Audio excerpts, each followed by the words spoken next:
Alam mo na kung bakit ka kakaganyan. Lumulutang, nasasayang ang buhay mo, at ang ibinubulong ng iyong puso. Natutulog ba ang Diyos? Natutulog ba?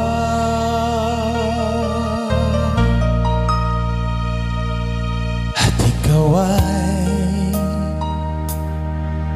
kaagad sumusuko. Konting hirap at munting pagsubok lamang. Bakit ganyan?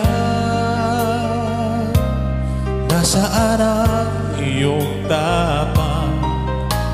Naduduwag, nawawalan ng pag-asa, at iniisip na natutulog pa.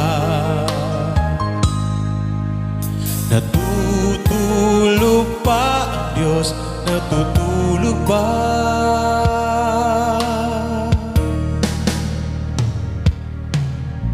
Sikapin mo, pilitin mo, tibayan ang iyong puso.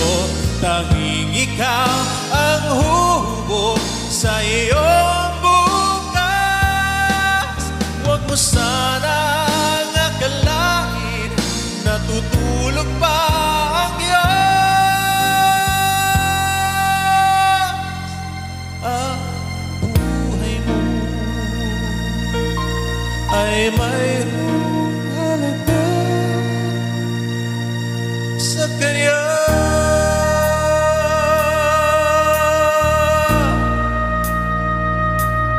Dapat nga ba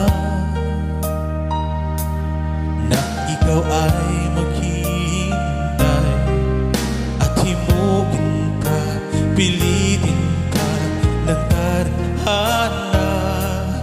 Gawin mo na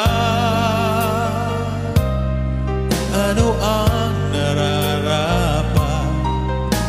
Magsikap ka at magtiwala sa may kapal.